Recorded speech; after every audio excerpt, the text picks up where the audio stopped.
화학의 첫걸음. 여기 알고 넘어가기 요 부분을 할게요. 이거 다 아는 건데 중학교 때랑 그 다음에 1학년 때 배웠던 내용이야. 교과서 12페이지 봅시다. 자, 인체를 구성하는 성분을 나타낸 도표를 보고 빈칸을 완성해보자 라고 되어 있어.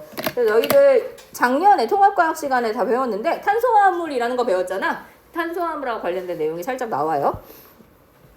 자, 인체를 구성하는 성분의 왼쪽에 도표를 보면 자, 물이 제일 많고 뭐 그 외에 여러 가지 물질들이 있는데 1번에 인체를 구성하는 성분 중 탄소화물에 해당하는 거 묻고 있지. 그래서 탄소화물 하나 딱 일단 나와 있고 나머지 두 개 채우라고 되어 있어. 뭐하고 뭐야? 단백질.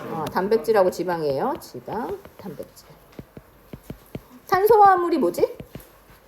탄소를 기본 골격으로 하고 그 외에 몇 가지 원소들하고 결합해 있는 형태의 화합물을 말하는데 탄수화물, 지방, 단백질의 기본 구성 성분은 뭐야? 탄소, 수소, 산소지? 근데 단백질 같은 경우에는 탄소, 수소, 산소 말고 질소가 같이 들어있어. 그래서 너희들 그 밥만 많이 먹어도 살찌는 이유 알잖아. 밥, 탄수화물을 많이 섭취해서 우리 몸 안에 소화가 다 되면 포도당으로 바뀌는데 포도당은 우리 몸에 에너지를 만들 때 사용한단 말이야. 그래서 내 몸에 필요한 에너지를 만들고 남은 애들이 있을 거 아니야. 그 남은 애들이 1차적으로 간에 저장이 되지. 간에 저장되고도 남은 애들이 생기면 걔네들이 지방의 형태로 바뀌어서 우리 몸의 각 부분에서 이제 지방, 피하 지방 이런 데 축적이 된단 말이야. 살이 찌게 되는. 근데 단백질은 성분 속에 질소가 포함되어 있잖아. 그래서 탄수화물이 단백질로 이렇게 쉽게 변환되는 일이 잘 일어나지 않아. 그 성분이 다르기 때문에. 그래서 탄수화물 지방은 왔다 갔다 전환이 잘 되는데 단백질은 그렇지 않아서 보통 다이어트 할 때 뭐 먼저 줄이라 그래? 탄수화물부터 줄이라고 하잖아. 지방을 줄이라는 얘기는 잘 안 해. 우리가 섭취한 지방의 양이 그렇게 많지 않기 때문에 지방을 줄이라고는 잘 하지 않지만 탄수화물 때문에 살이 찌는 경우들이 굉장히 많아요. 그렇구나. 알아두면 될 것 같고 탄수화물은 탄소 원소를 기본 골격으로 하는데 주로 많이 결합해 있는 애가 뭐야? 수소가 제일 많이 결합하고 만약에 한 가지를 더 물어본다면 산소랑 결합해 있다. 외에도 여러 가지 것들이 결합할 수 있어. 되게 다양하게 결합할 수 있고 탄소는 원자과 전자가 몇 개였어? 4개였잖아. 4개의 원자과 전자 때문에 되게 다양한 결합이 가능해요. 뭐 이중결합, 삼중결합 이런 것도 가능하고 또 여러 가지 긴 사슬, 탄소들끼리 긴 사슬을 만들 수도 있지. 그래서 되게 복잡한 아이들까지 만들어낼 수 있는 아주 독특한 형태의 원소다. 그래서 살아있는 생물체에 구성하는 기본 성분처럼 사용이 된다. 그거 알아두면 될 것 같아. 여기들 탄소화합물 중에 탄화수소라고 불리우는 애 있잖아. 요거. 탄소화물 중에 이렇게 특별히 불리는 애는 뭐가 다른 거야? 탄소랑 수소랑만 결합해 있는 형태를 말해. 탄소랑 수소 외에 다른 것들이 들어가 있지 않은 그런 형태의 물질들을 탄화수소라고 한다. 이거는 이제 뒤에 가서 조금 나오게 될 거예요. 그래서 아마 이 앞에서 언급한 것 같고. 자, 그 다음에 두 번째. 화학 반응식. 이거 중학교 때 배웠다고 나와 있는데 너희들 작년에도 1학년 수업 시간에도 좀 배웠잖아. 기본적으로 우리가 이제 어떻게 물질의 반응을 표현하느냐. 화학식을 이용해서 표현을 하는데 매번 그림이 나오는 건 아니야. 그렇기 때문에 물질들 뭐와 뭐가 결합해서 어떻게 되는지 요 말로 써 있는 요것만 가지고 우리가 화학 반응식을 쓴다고 봤을 때 실제로 어떻게 존재하는지의 기본 형태로 출발을 하면 되겠지. 화학 반응식은 화살표를 기점으로 반응물과 생성물을 왼쪽에 오른쪽에 이렇게 표시해 주면 돼요. 수소는 보통 어떻게 존재해? 수소 분자 H2로 존재하고 산소는 보통 O2로 존재하고 물은 H2O로 존재해요. 너무 쉽지. 자, 이렇게 존재하고 그 다음에 맞춰야 되는 건 뭐야? 들어간 원자의 총수가 나온 원자의 총수와 같아야 되지. 종류와 숫자가 같아야 돼. 근데 이대로 그냥 이렇게만 딱 써놓으면 수소 원자 2개, 산소 원자 2개가 들어가서 물 1개가 생긴다고 치면 물 분자 안에 있는 수소 원자 2개, 산소 원자 하나만 나오는 거잖아. 근데 2개가 들어가서 하나가 나올 수는 없는 거 아니야? 2개가 들어가면 2개가 나와야지. 그러니까 일단 얘가 문제라 요거를 맞추고 싶은데 내가 이 O 뒤에다가 2를 쓰면 숫자를 쓰면 물이 아니라 과산화수소 물질이 바뀌어버려. 물질을 변화시키면 안 돼요. 그래서 요거를 바꾸기 위해서 사실 통째로 변화시켜 줘야 되는 거지. 그래서 우리가 물질을 고정해 놓고 어떤 물질인지 화학식을 쓰고 나면 뒤에 있는 요 작은 숫자들 우리 첨자라고 말하는데 작은 숫자는 더 이상 손대면 안 돼. 물질이 바뀌어. 그래서 앞에 개수를 손을 대주는데 얘를 2개 만들려면 전체가 2개 들어가야 되겠지? 그러면 이렇게 앞에 개수 2개 해서 산소 원자가 2개가 나오게 됐어. 그럼 수소 원자도 몇 개가 나와? 4개가 나오게 되기 때문에 얘 4개 만들려고 뒤는 건드리지 않고 앞에를 건드려서 들어간 원자의 총수와 나온 원자의 총수를 맞춰준다. 이렇게 기억해두면 돼. 어렵진 않지만 은근 헷갈릴 수 있기 때문에 이런 부분들 잘 봐두고 앞에 쓰는 요 숫자 뭐라고 부르지? 개수라고 불러요. 개수는 뒤에 있는 요 덩어리, 요게 몇 개인지 나타내주는 숫자다. 이거 알아두면 되겠지. 뒤에 가서 우리 화학 반응의 양적 관계라는 부분 배우게 되는데 개수의 비율이 의미하는 바 이런 것들 되게 중요해. 문제에 많이 나와. 자, 그 다음에 그 밑에 구리랑 산소가 산화구리 2라는 애를 만든다. 산소는 구리랑 산화구리 2를 써야 되는데 구리는 지금 여기 그림에 이렇게 돼 있잖아. 진짜 이렇게 한 개씩 존재한다는 의미는 아니야. 원래 이거 결정을 형성하는 애거든. 결정을 형성하는 애들은 우리가 실험식이라는 형태로 표현하는데 비율로 나타내잖아. 그럼 구리는 한 종류가 쭉 있으니까 비율로 치면 몇이야? 1인 거야, 1. 하나만, 한 종류만 쭉 있어. 그래서 정확히 몇 개라고 언급할 수는 없기 때문에 우리가 원소기호 그대로 사용해서 CO 이렇게 그냥 써줘요. 이건 한 개란 뜻이 아니라 그냥 비율상 1, 한 종류로만 되어 있다. 약간 이런 의미라고 받아들이면 되고, 그 다음에 산화구리 2, 이 대문자 이렇게 있잖아. 로마자 있잖아. 산화구리 2가 있다는 건 모두 있다는 거야. 원도 있다. 산화구리 1도 있다는 거지. 근데 매번 2가 있다고 1이 있는 건 아닌데 굳이 이걸 표현하는 이유는 다른 아이도 존재한다는 뜻이야. 이 다른 아이가 어떤 애냐면 여기 있는 이 로마자는 금속의 양이온이 몇 가의 전하량을 가지고 있냐를 의미해요. 그래서 산화구리 2는 구리가 2 플러스 양이온이라는 뜻이야. 그리고 너희들 알잖아. 산소는 음이온이 되면 무슨 이온이야? 2 마이너스 음이온이야. 그럼 2 플러스 양이온이랑 2 마이너스 음이온이 몇 대 몇으로 결합하면 돼? 1대1. 그래서 산화구리 2는 CuO 이렇게 되겠지. 그럼 산화구리 1은 어떻게 써? 구리가 플러스 1가짜리야. 산소는 2 마이너스짜리 어차피. 그럼 구리 2개에 산소 하나 이렇게 결합한 형태의 화학식을 가질 거니까 만약에 산화구리 1이라고 나오면 Cu2O 이렇게 써줘야 되는 거지. 근데 어쨌든 2가 나왔어. 자, 이렇게 된 아이가 생성됐다. 그러면 역시 똑같이 우리는 그냥 개수 맞춰주면 돼. 그래서 산소 원자 2개를 맞추기 위해서 산화구리 2 앞에 2 붙여주고 그랬더니 구리가 몇 개가 돼야 돼? 2개 돼야 되니까 요렇게 맞춰주면 되겠지. 이런 식으로 써준다. 뒤에 우리 화학 반응식이 또 나와. 그 나오는 이유는 너희가 작년에 배우고 막 이렇게 언급한 데서 물질의 상태 언급을 빠져 있었어. 그래서 물질의 상태 표현하는 것까지 들어가기 위해서 뒤에 한 번 더 나와요.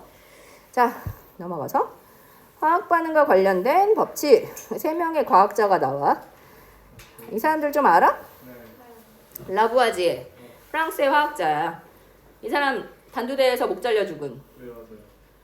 세금 징수하고 막 약간 그런 세무사 뭐 이런 사람이었대. 그래가지고 프랑스 혁명 때 이 사람 귀족 쪽에 이렇게 붙어 있었다 해가지고 잡혀서 죽어요. 이 사람 부인도 같이 화학을 연구했다라는 이야기가 있어.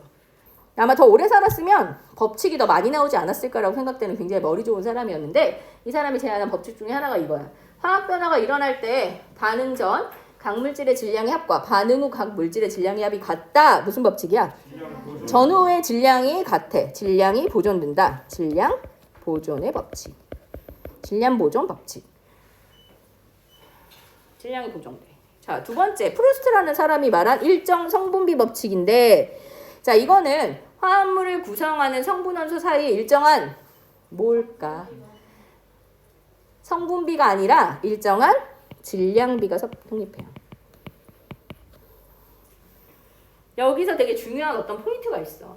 라부아지에가 제안한 법칙과 프로스트가 제안한 법칙은 둘 다 뭐에 관한 법칙이야? 질량에 관한 법칙이지. 근데 그 밑에 게이르삭이라는 사람이 제안한 법칙은 기체랑 관련된 법칙이고 기체들의 반응에서 부피 사이의 정수비가 성립한다 이런 법칙이야. 이건 기체의 반응과 관련된 법칙이라서 뭐라고 하냐면 기체 반응 법칙이라고 불러요. 이름 좀 이상하지만 자, 왜 이렇게 되었을까? 이 사람들의 시대를 보면 점점점 뒤에 태어난 사람들이잖아. 게이르삭이 제일 나중에 태어난 사람이지. 처음에 연구했을 때는 손에 잡히고 눈에 보이는 걸로 연구했을 거야. 보통 그게 고체나 액체란 말이야. 근데 고체는 액체 가지고 연구를 했으니까 쉽게 측정할 수 있는 걸로 연구했겠지. 그게 질량이었던 거야. 그래서 초기 연구자들은 질량 가지고 질량 변화에 관한 연구들을 하고 그래서 법칙이 나오게 돼. 그런데 이미 남들이 다 연구했으면 이제 더 이상 할 필요가 없잖아. 새로운 연구를 해야 되니까 그 뒤에 사람들은 어쩔 수 없이 기체로 눈을 돌리게 됐겠지. 기체로 눈을 돌리다 보니 기체는 질량의 측정이 좀 쉽지가 않아. 변화를 관찰하기 어려워. 그래서 쉽게 관찰할 수 있는 부피로 눈을 돌려서 실험을 하게 돼요. 그래서 이 게일 이삭은 기체로 실험을 했는데 부피들의 변화, 부피들의 비율 이런 거에 대해서 알아냈다는 거예요. 또 하나 주의할 점은 부피가 이런 곳에 영향을 받아. 압력하고 온도의 영향을 너무 많이 받아. 그래서 실험할 때 다른 조건이 변화해서 결과가 오류가 나면 안 되겠지. 그래서 온도와 압력을 일정하게 놓고 실험하는 이런 조건을 하나 달고 시작을 했다. 이거에 대해서 알아두면 될 것 같아.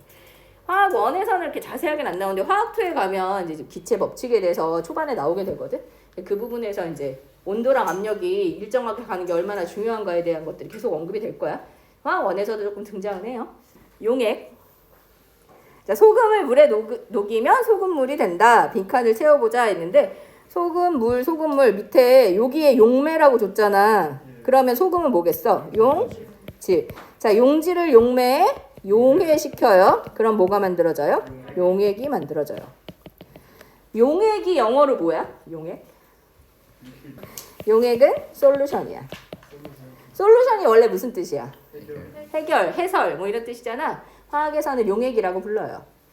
용액은 용질, 솔루트가 용매, 솔벤트와 만나서 용해되는, 솔베이션 되는 과정을 통해서 만들어진다. 영어 단어를 써주는 건 시험에 내겠다는 뜻은 절대로 아니야. 그냥 너네 좀 익숙해졌으면 좋겠어. 너네 어차피 대학교 가면 니네 이공계열 갈 거 아니야. 가면 거의 영어로 된 책으로 공부해야 돼. 일반적인 용어들이 엄청 많이 등장할 거거든.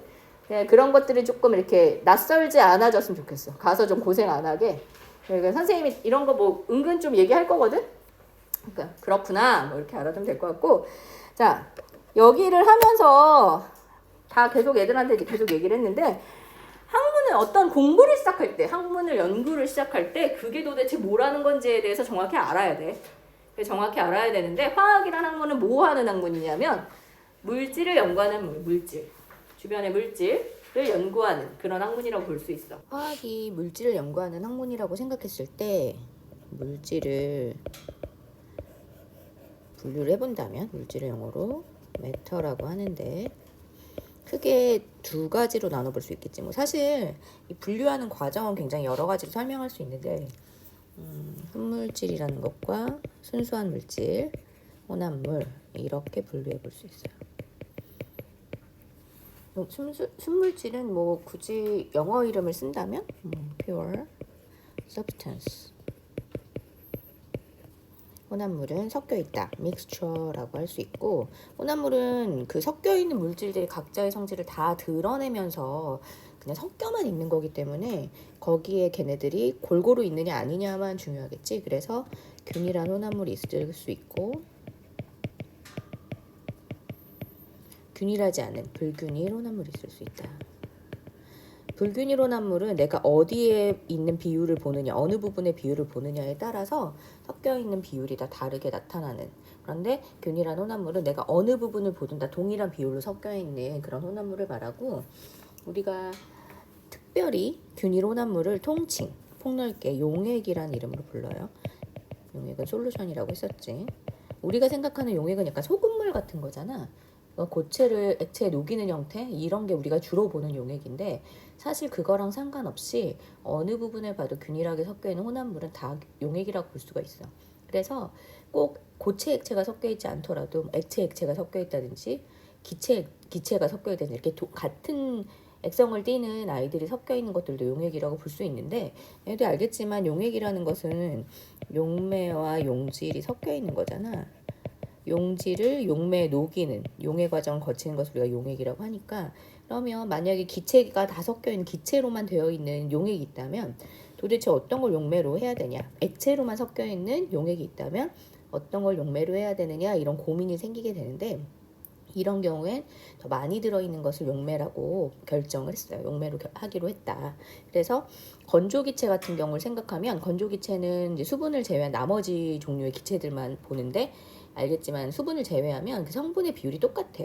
거의 질소가 80% 정도, 산소가 20% 정도, 나머지 것들이 이제 나머지 부분을 차지하는 비율로 되어 있는데 이렇게 된다면 제일 많이 있는 질소를 용매라고 볼 수 있다. 이런 것들 좀 같이 알아두면 될 것 같고 순물질은 크게 또 두 가지로 나눠서 호돈수 물질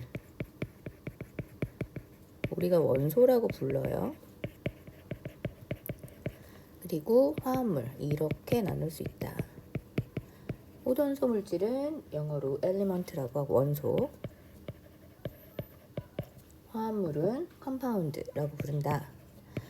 화합물하고 이제 혼합물의 차이 이걸 알아야 되는데 혼합물은 섞여 있는 물질의 성질이 다 드러나는 거예요. 소금물을 생각하면 소금의 짠맛과 물의 액체처럼 보이는 성질 요게 다 드러나는 이런 형태라고 본다면 화합물은 성분은 두 가지 이상의 원소, 두 가지 종류 이상의 원소로 되어 있는데 각각의 성질이 사라지는 거지. 걔네들이 강하게 결합하면서 새로운 성질을 가지는 물질이 된다. 예를 들어 물이라고 치면 물 H2O라고 치면 수소랑 산소가 서로 공유 결합을 통해서 결합을 해서 만들어진 물질인데 그 물이 가지는 성질이 수소의 성질이나 산소의 성질은 하나도 없고 물이라는 새로운 고유한 성질을 가지게 되는 이런 경우들을 우리가 화합물이라고 부른다.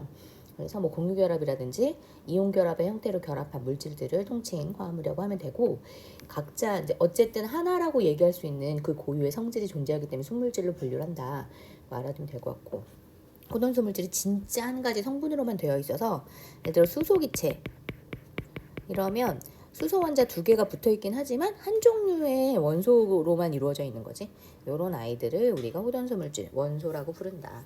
이런 일반적인 형태의 이제 물질을 분류하는 이런 부분에 대해서는 기본이니까 좀 알아두는 게 좋을 것 같아요. 뒤로 가면 또 더 다양한 것들을 배우게 되겠지만 이 정도는 상식적으로 알아둡시다.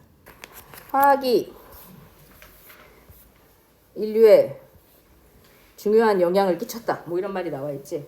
그래서 여기 막 절망의 암흑에서 희망의 빛은 바로 공기 중에 질소로 어쩌고저쩌고 이런 말이 이거에 대해서는 다음 시간에 설명할 건데 한 페이지 넘어가서 그 옆에 화학과 우리 삶 고등학생인 지우의 아침 일상 모습이다. 우리 지난번 첫 시간에 화학이 얼마나 우리 생활에 밀접한지 이런 거 했잖아. 그리고 여기 이것도 니네 지금 아침에 일어나서 하루 생활을 하면서 화학하고 관련된 것들 얼마나 많이 사용하는지 한번 생각해봐 라는 거야. 잘 알고 있을 거고 지금 니네 책상 위에 있는 수많은 수많은 아니 필기구 우리 책도 그렇잖아. 이 종이 이런 것들도 사실 어찌 보면 화학이라는 과정을 통해서 만들어진 거라고 볼 수 있어. 책상에 이런 재질들도 너희들 이게 나무처럼 보이는데 겉에 안에 나무 있지만 겉에 요 덮여 있는 거는 오히려 플라스틱 재질의 그러니까 플라스틱이라고 말하면 우리 딱딱한 거 생각하지만 약간 비닐 느낌의 그런 게 덮여 있는 거거든. 그래서 이렇게 벗겨지기도 한단 말이야. 그리고 그 밑에 플라스틱이나 쇠로 된 요런 자재들 다 화학을 통해서 이렇게 만들어지는 특히나 플라스틱 같은 것들이 화공을 통해서 만들어지는 물질이라고 볼 수 있지. 우리 집안에 굉장히 밀접한 아이다 라는 걸 알아두면 될 것 같고 한 가지를 더 할 건데 뭐냐면 사실 어떤 학문을 할 때 어원을 알아두는 건 되게 중요해. 이런 얘기를 했던 것 같은데 화학이라는 이 용어의 어원 이것도 한번 생각을 해보자는 거지. 니네들이 잘 알고 있어. 어디서 출발하는 거야? 연금술에서 출발한다 잘 알고. 연금술이 뭐 하는 거야? 뭐 하여튼 금을 만들려는 시도. 근데 금을 만들려는 시도 자체가 사실 불가능하다는 걸 알고 있잖아. 가능은 해. 어떻게 하면 돼? 양성자의 개수를 금만큼 만들어주면 되는 거야. 핵융합 시키면 되겠지. 그러나 이 연금술을 연구하던 시기에는 그런 정도의 과학 수준이 아닌 거잖아. 그러니까 실제로 그들이 했던 거는 아무런 상관이 없는 것들이야. 그냥 뭐 이것저것 넣고 끓여보고 섞어보고 뭐 이렇게밖에 안 했어. 근데 그렇게 하는 과정 중에 규칙성을 발견하게 되면서 이게 학문으로 이렇게 전개돼서 지금의 화학의 토대가 됐다. 이렇게 말할 수 있어요. 그래서 화학이라는 단어, 케미스트리라는 단어를 쓰는데 그 어원은 알케미, 연금술을 의미하는 어원에서부터 출발했다. 연금술이 철학적인 부분에도 영향을 좀 미치고 뭐 이랬대. 뭐 현자의 돌 막 이런 말 있고 너희들 그 연금술사 파울로 코엘류의 연금술사라는 책 있잖아. 그게 약간 철학책 같은 느낌이거든. 막 그런 거. 니네는 사실 세대가 좀 다르지만 강철의 연금술사 이런 만화도 있더라. 선생님 동생이 좀 오래전에 선생님 동생이 그런 만화가 있다는 거예요. 재밌대. 그래서 제가 그래? 그래서 한번 이렇게 뭐 잠깐 봤는데 연금술하고 아무 상관이 없더만. 마법진을 그리고 막 이러던데. 이렇게 갑옷 속에 뭐 영혼이 들어가 있고 뭐야 이게.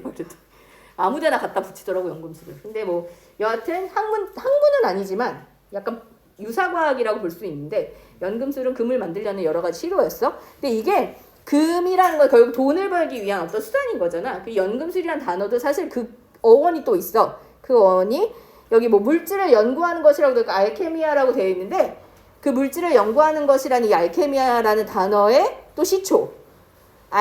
알케미아의 시초의 단어가 비슷하게 알키미아라고 불리는 단어인데 이집트어에서 출발해서 이집트어에서 금을 의미하는 단어로부터 출발하고 그게 변형돼서 연금술이라는 단어 그리고 화학이라는 단어 이렇게 연결된 결국 금에서 출발한 거고 더 어이없는 건 그 이집트어 알키미아라는 단어의 어원은 이거야. 뭐야 이게? 성으로 치면 김인데 쇠 금자잖아. 한자어잖아. 그러니까 사실 출발이 어디였겠어? 실크로드를 타고 이 단어가 실크로드를 타고 이집트나 이런 쪽으로 넘어와서 거기서부터 어원이 시작되었다 이렇게 보는 추론이 있어. 그래서 결국은 화학은 금을 만들려는 시도였는데 사실 지금 생각해보면 화학이 결국은 화학이나 화학공학으로 뭐해? 그거 이용해서 돈을 버는 제품을 만들고 돈을 벌잖아. 사실 넓은 의미에서 지금 전개된 상황과 매우 밀접하게 연결되어 있다라고도 말할 수 있겠지. 여하튼 그렇다. 그래서 우리는 이 화학이 도대체 무엇을 어떻게 하는가 물질을 연구한 학문이다. 물질을 연구하지만 그 시작은 돈을 벌기 위한 금을 만들어서 돈을 벌기 위한 것이었다. 그렇다 이렇게 생각하면 될 것 같고 다음 시간에 뒤에 화학의 유용성 부분을 1시간 동안 끝낼 거야. 화학의 유용성이랑 현재와 미래의 화학 이 부분을 1시간 동안 하고 오늘은 이 정도까지만